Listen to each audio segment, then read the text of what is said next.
Ramachandrapuram Janasena, TDP, BJP కార్యకర్తలందరికీ పేరు పేరున నా హృదయపూర్వక నమస్కారాలు.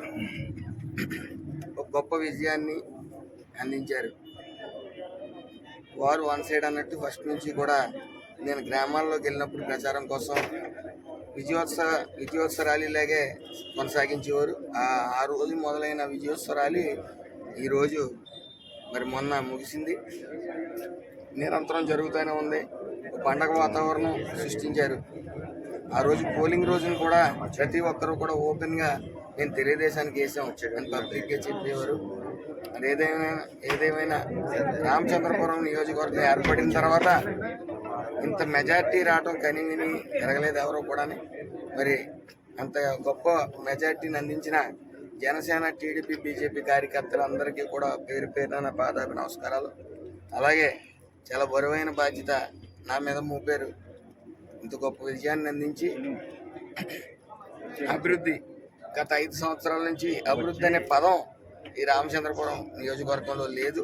రోడ్లు అస్తవ్యస్తం, మంచినీటి సమస్య, అలాగే రైతుల సమస్యలు, ప్రతి సమస్య కూడా ఈ 5 సంవత్సరాల్లో పరిష్కరించడం జరుగుతుంది. ఎన్డీఏ కూటమి చాలా బలంగా వెళ్తూ ఉంది. మనకి బీజేపీ సపోర్ట్ కూడా బలంగా ఉంది కాబట్టి మనం మిత్రపక్షం కాబట్టి మనం కని విని ఎరగని అభివృద్ధి అనేది రాష్ట్రంలో జరుగుతుంది. అలాగే ఏదైతే వైఎస్ఆర్సీపీ పార్టీ ఉందో దాని గురించి మాట్లాడుకోవడం కూడా అనవసరంగా భావించవచ్చు. ఎందుకంటే ప్రతిపక్ష హోదా కూడా లేదు. క్రమేపీ ఇంకా రాష్ట్రాన్ని వదిలి వెళ్ళిపోయే పరిస్థితి జగన్మోహన్ రెడ్డి అనుకోకుంది. అందులో ఏం సందేహం లేదు. అలాగే ఏదైతే కొడాలని ఈ ఆళ్ళనాళ్ళు లాంటి ఈ నోటు తోలగాళ్ళు ఉన్నారో ఆ నోటు తోలు పోగొట్టుకుని ఈ రోజున అన్నీ మూసుకుని ఇంట్లో కూర్చున్నారు. కోడిగుడ్డు ఇసిరినా సరే బాంబులు ఇసిరినట్టు భయపడిపోయి దీనావస్థలో అడుక్కునే పరిస్థితికి వచ్చింది వాళ్ళు.